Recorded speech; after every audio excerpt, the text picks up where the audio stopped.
काल Sawangi police station हद्दीमध्ये रोठा गावामध्ये एक अत्यंत गंभीर आणि दुर्दैवी घटना घडली होती। त्या गुन्ह्याच्या संदर्भाने सावंगी पोलीस स्टेशनमध्ये BNS कलम 103(1), 65(1), 66, 332B, पॉक्सो कलम 4 आणि 6 अन्वये गुन्हा दाखल आहे। सदर गुन्ह्याच्या तपासामध्ये आरोपी राहुल राजू मडावी राहणार रोठा याचा सहभाग निष्पन्न झाल्याने त्याला या गुन्ह्यामध्ये अटक करण्यात आलेली आहे। सदर गुन्ह्याचा तपास SDPO वर्धा सिटी यांचे नेतृत्वाखाली विशेष तपास पथक याचा तपास करत आहे। सदर गुन्ह्याचा पुढील तपास चालू आहे। यामध्ये एक आरोपीचा सहभाग निष्पन्न झाल्याने त्याला गुन्ह्यामध्ये अटक करण्यात आलेली आहे। जवळपास 30 वर्षाचा। कसा काय संपर्कात त्या मुलीचा आला काही?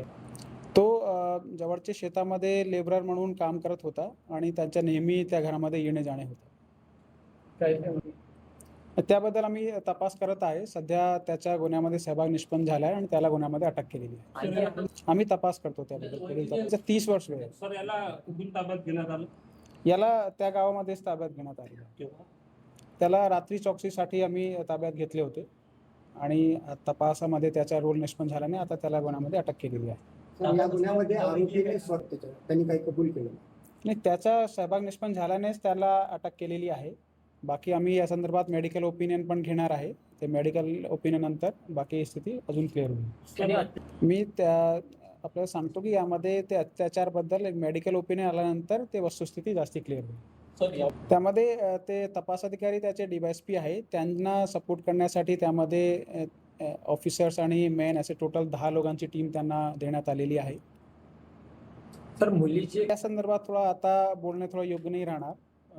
तपास चालू आहे आणि जसे चीजे निष्पन्न होईल तसं आम्ही अपडेट करू। पण आरोपी कारण एक आरोपी सध्या तरी त्यामध्ये या आरोपीचा सहभाग निश्चित झालेला आहे आणि त्याला अटक केलेली आहे। सर, ते जप्त केलेलं आहे। सर, या संपूर्ण स्टोरी काही लक्षात नाही, नाही प्राथमिक तपास नाही, त्यामध्ये तो घरामध्ये गेला होता। ही प्राथमिक जो तपासामध्ये निष्पन्न होते की ते घरामध्ये होता, ती एकटी होती आणि त्यांनी तो तसा प्रसंग केला।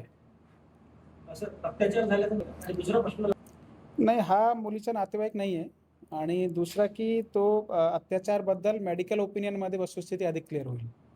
पण हा जो विक्टिम परिवार आहे तो पण लेबर काम करतो आणि तो पण जवळच्या शेतामध्ये लेबर काम करतो, म्हणून त्याच्या नेहमी त्यांच्या घरामध्ये पाणी वगैरे पिण्यासाठी वगैरे येणे जाणे होते। किती वर्षापासून काही संपर्क पाहिजे? आम्ही तपास करू त्याचा। SDPO वर्धा सिटी सुनील महाडे नवीन आले आहेत कशाने? यामध्ये तपास अधिकारी SDPO वर्धा सिटी आहे सुरुवातीपासून तपासाचे, आणि त्यामध्ये जेव्हा कोणताही गंभीर गुन्हा घडतो त्यांना मदत करण्यासाठी एक विशेष टीम त्यांना दिली जाते जो डेडिकेटेड त्या गुन्ह्यामध्ये काम करतात। त्यासाठी आम्ही एक 10 लोकांची टीम तयार केलेली आहे। फास्ट ट्रॅक कोर्टाची पण मागणी केली होती साहेब। यामध्ये आम्ही लवकरात लवकर त्याच्या गुन्ह्याचा तपास करून त्याला कोर्टामध्ये सादर करणार आहे। नंतर न्यायालयाला तशी विनंती करण्यात येईल। याबद्दल मी अजून माहिती घेणार आहे आणि यामध्ये माझं सर्वांना आव्हान पण आहे की चांगल्या प्रकारे तपास सुरू आहे आणि सर्वांनी संयम ठेवावा।